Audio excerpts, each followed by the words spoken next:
This is your no bullshit review of Jim Beam Devil's Cut. So as far as Jim Beam Devil's Cut, this is actually extracted. The bourbon is extracted from the barrels somehow, at least that's what it says. And I think that does give it a much more smoky flavor than what you might find with some other ones on the market. And I think it drinks above proof. So it tastes like this is not a 90 proof. It tastes like it's probably more 100 or a little bit over. And just kind of punches you in the beginning with flavors and kind of goes away then. It's pretty good. What are your thoughts? As far as the punch at the beginning, it definitely has a kick and the flavor just smoothly goes away, so you're craving more. I definitely like tasted that cinnamon. So it's like pronounced. It's very pronounced cinnamon to me, which you mentioned not at all. The full body, yes. I don't talk about flavors very much. No florals. I don't know. I've never tasted so-called floral, but yes.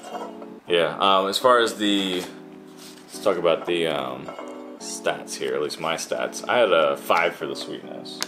I had 5. And harshness is a 4, maybe a 5, depending on what you get. Smoky's definitely high. The floral is 0. I don't really taste any floralness to it. The body is pretty big. I got a 7. I think it feels heavy. And I put 7 out of 10.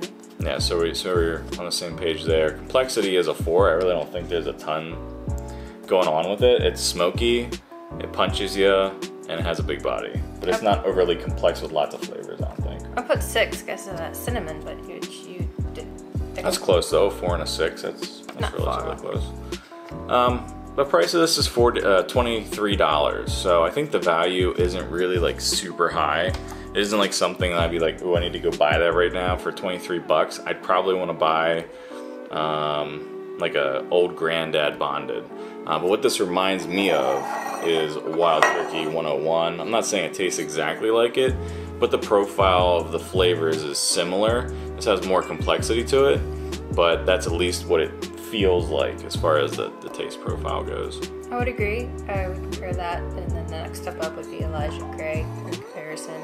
If I were to say, hey, we have this, but we don't have turkey or Elijah Craig, that's what I would pick.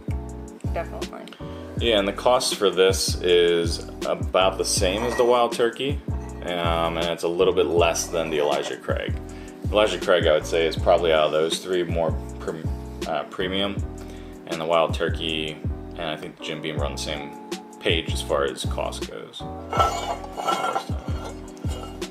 So if you went to the store, is this something you would buy? Would this be one of your top picks, or would you pick something else at the $23 or less range?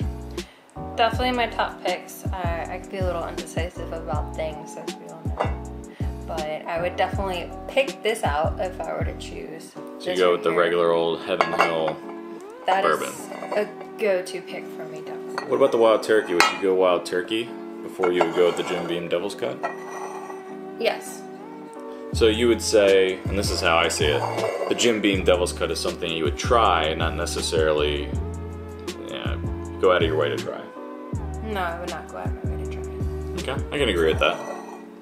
So if you all out there have tried Jim Beam Devil's Cut, seems like a lot of the reviews are positive, go ahead and put down below what you think of it, or better yet, make a video about it. Until next time, later.